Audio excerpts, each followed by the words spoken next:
Hello, my name is Calvin Johnson, and today I am going to be talking about Apple Incorporated. To start off is a little overview of the company. It was founded in 1976 by Steve Jobs and Steve Wozniak. It actually started in Steve Jobs' garage where they created their first computer, and it was actually called the Apple I. They sold it without monitors, and they just sold the console itself, and that's kind of how the business started. In 1980, Apple decided to go public, which skyrocketed their business, bringing in a revenue of $117 million. Unfortunately, shortly after that, Steve Wozniak decided to kind of go his own way, just lost interest in the company. And Steve Jobs decided to go his own way as well and created his own company called Next Software. In 1990s, Apple dropped significantly. Their profit margins, their revenue, everything, it was just going downhill, which forced them to reach back out to Steve Jobs and offered him a spot as CEO of Apple, which he brought back a crazy aggressive strategy in the early 2000s. A part of his company that he created, Next Software, he brought in to set Apple up to where it is now. After Steve Jobs' passing, Tim Cook has taken over the company, and currently the company is one of the top companies in the world or for technology.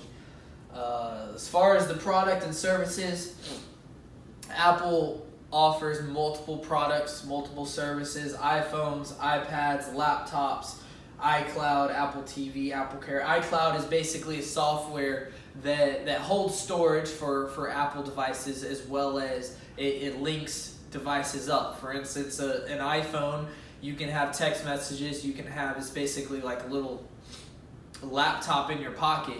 It links all that information up to your laptop in the other room or your iPad. It just helps link all the Apple devices together once you create an iCloud account.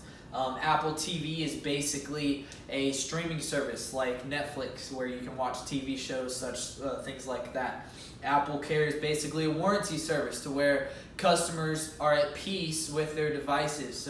So Apple is very expensive. People spend a lot of money on a laptop or a cell phone. So it helps their customers to feel comfortable to have Apple Care. So if anything happens to their products, they can rely on Apple Care to replace it. As far as their financial state for 2018 and 2019, Apple didn't have the greatest year. Their revenue decreased by 2%, from $265 billion to $260 billion. Everything really decreased. Their operating income, 9.8% decrease. Their income before taxes, as well as their net income, decreased. 7.2% net income decrease from $59 billion to $55 billion. So it wasn't the greatest year for Apple. A little bit about their competitors: Microsoft as well as Samsung. Starting off with Microsoft, they're not exactly on the same level as Apple, but they still did bring in an increase from 2018 to 2019. They brought in $125 billion opposed to $110, as well as their net income jumping from $16 billion to $39 billion. So you see, Microsoft, it does have a high increase or a consistent increase in their revenues and their margins. Samsung, a little more decrease, but on a higher scale. So they are closer to Apple. They brought in close to $200 billion in 2019. They did have a decrease, a pretty significant decrease, from $40 billion to $18 billion in 2019. Cost of goods sold between the three, as you see all these percentages, I'm not going to name them out, but you see Apple is the most consistent of the three. Microsoft is pretty consistent, going down going into 2019, and Samsung is pretty consistent, or actually kind of level, jumping to 87% in 2019. But like I said, Apple stays the most consistent through the years it has shown. As far as the external environment, Apple has over 510 stores worldwide. Those are just stores kind of like a Best Buy on a smaller scale, just for Apple devices, where people can walk in, test samples, hold devices in their hand, check out laptops, and be able to set up services or purchase products there in the store. So they do have 500 or over 510 stores worldwide. And in e-commerce, they are actually ranked in 2019 the second highest e-commerce business in the world, right under Amazon. And if that doesn't tell you something, that means a lot. Amazon is on the top of the top, and so Apple falling close behind Amazon, that's a huge success being in e-commerce. Apple does have a very loyal customer base, and the way they've been able to do that is by building their brand, having a brand where customers want to be a part of, as well as a brand that customers won't leave. I just went over the competition. Microsoft and Samsung are their biggest competitions, and they do offer a lot of the same product as well as services. Microsoft more of the services with different softwares, as well as Samsung doing more product wise, like cell phones, laptops, things like that. Apple does have an estimated revenue growth of $300 billion. So far, they are on line to hit that, maybe more. Right now, right after the first quarter, they've actually blown out of the water with their estimated goals as well, just with revenue. For the pestle analysis, politically, Apple has struggled just with different regulations that our president has put on or attempting to put on, like tariffs with imports as well. It really puts a damper on cost for business with imports and bringing things into America, which doesn't only affect the company in whole with cost of productivity, but also it hurts consumers, because when the cost of business is high, the price of products is high as well. So it's hard for customers to spend that much more money on the products. Economical, kind of close to the political. It's the increased cost of business with tariffs being put on with their imports. And time just goes by, the value of the dollar, it increases the cost of business. Socially, Apple is pretty ahead of the game, being able to emerge technology and the trends. They usually set a lot of those trends. As far as the technology as well is being online, they've kind of set the tone for that, being second ranked globally for e-commerce sales in 2019. And they're pretty ahead of the game for any technological shifts in business. Legally, they have faced a few issues just with business growth, specifically overseas in their Chinese productions. A lot of people have thrown accusations on them for abusing labor laws or hurting their employees or overworking their employees, things like that. So they have been criticized a good bit for that, as well as putting a halt to their business growth or any decision makings or any productivity. Environmental, they've been able to showcase their responsibility quite well with becoming 100% a clean energy company.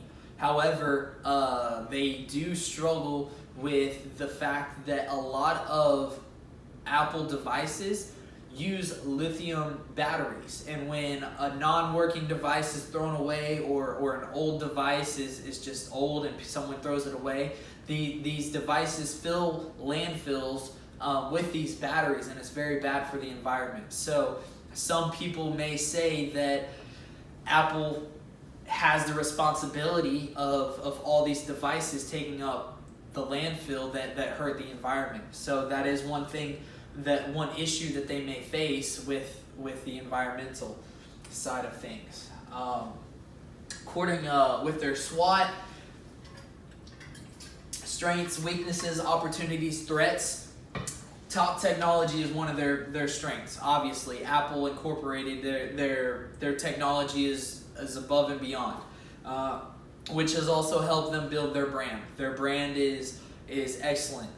When people become a customer, which leads into their loyal customers, when people become a customer, they don't leave. They like it because Apple provides a top brand products as well as services that customers want to be a part of and want to have in their hands or in possession. And this comes from proficient research. Apple has a great team, has a very smart team, and has a very experienced team that do a lot of research to know their customers and to be able to build that brand and have that technology, which does lead into their first weakness is high prices. Apple does have very high prices, and it comes from the research that they put in. But it does also scare away some potential customers where they are scared to spend that extra money for their devices. Lack of marketing. Apple doesn't advertise a lot. It's very rare for you to see Apple advertisements. They do a lot of product placement, but they don't have a lot of marketing, and in some way it could hurt them by not sharing and expanding their business. Expanding in wrong areas. For example, Apple TV, their streaming service. They tend to expand in wrong areas, such as their streaming service. When they came out, they really pushed to target the family-oriented shows or children's shows. And during that time, Disney Plus decided to come out with that as well. And so between the two, people would really tend to go to Disney for family-oriented shows, leaving Apple with a not a good way to start off their streaming service with success, because there's no customers coming to them. So that is an example of expanding in the wrong areas. The incompatibility with other software. When you have an Apple device like an iPhone or an Apple Watch, or a laptop, these devices do not match with other software for Microsoft or for Google or whatever. These devices only work with iCloud or Apple software, and so it does hurt them a little bit for someone to have an iPhone but not be able to use their iPhone or store their iPhone information into a different software. Opportunities, consistent customer growth. There's always room to grow with customers. There's always customers out there. Apple has been very successful with a 92% retention rate of their customers. But there's always room to grow, and to help that, maybe to expand distribution networks, maybe open more stores, or find more ways to expand their business and to find those customers. One way could be expanding smartware technology. There are a lot of Apple users who have iPhones or have laptops that don't have the accessories of smartwatches that Apple could definitely reach out to, as well as grow their business with smartware technology.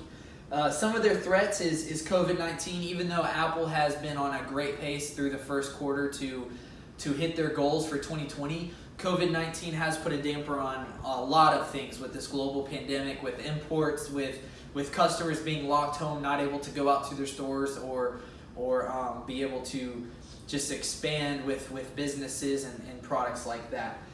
Counterfeits is a big threat, mainly in foreign countries. Counterfeits such as people taking the Apple name and creating their own technology that is basically an off-brand but using the Apple name. And so this could really hurt Apple's name and brand, as well as stealing customers, but mainly hurting their brand. That's a huge threat that could hurt Apple. Their competition such as Microsoft and Samsung, not necessarily being on the same level as Apple, but the competition, when you see Microsoft having an consistent incline and increase in revenue and profits, it is kind of a threat on the company to see your competition successful rates just continue to climb. As well as the China tariffs, as the president is trying to put tariffs on imports, it does put a threat to the company, raising costs and hurting that. As far as strategies, corporate level, lower cost of advertisements. That's one strategy Apple has pushed, is not spending as much money on their advertisements and putting money elsewhere. And like I mentioned before, they do a lot more of their advertisement on product placement. When you watch a movie or a TV show, you'll see random devices sitting on the desk or a phone when somebody's calling, and you'll see Apple. That's an instant easy advertisement where the viewers see those products and think of Apple. Business level is the pricing. Like I said before, Apple is expensive. When you buy a laptop or a phone, it is very expensive, and so not necessarily expensive because of cost, but Apple takes pride in their products and in their services, and they kind of use the saying, you get what you pay for. And so they really sell their products to be expensive because you do get what you pay for. Functional levels, they know their customers. They do their research to understand, to know the needs and the wants of the customers, so they know how to build their next technology, how to build their devices and be ready for what their customers are wanting and desiring. As far as issues, a few issues that Apple has faced is the criticism for overseas productions, for abusing labor laws, and abusing employees. There are a lot of accusations out there that Apple does not have the proper warehouses or production sites for their employees, and so people say that they don't know how to run their business because they're hurting others just to cut costs and to make their devices. Tariffs on imports, it does hurt costs. It brings higher costs and it does raise prices a little bit.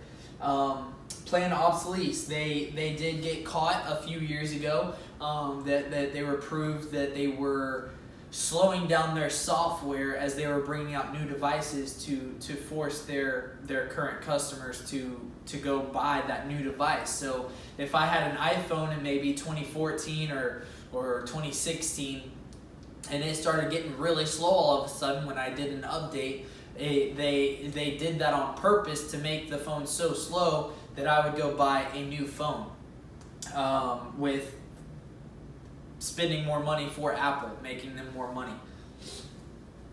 Few recommendations for the company is American factories. Bring Apple into America. Make Apple an American company to where it creates more jobs. It gives a better perception on the company. It helps the American economy, but it also people look at Apple and be like, hey, that company's doing well. They're making American-made products. Especially right now with this global pandemic going on, a lot of people, American people, take pride in American-made products, and so that is one way to reach more customers, as well as is to grow their business. I mentioned it before, is take advantage of their smartware, being able to expand their business to their Apple users now, but also sending smartwatches or wireless earphones, things like that, to people and to grow their business that way. And one way to do that is offering more promotions. Do buy one get one, especially for families, maybe families of four, when they need phones. A phone is $1,000 when it first comes out.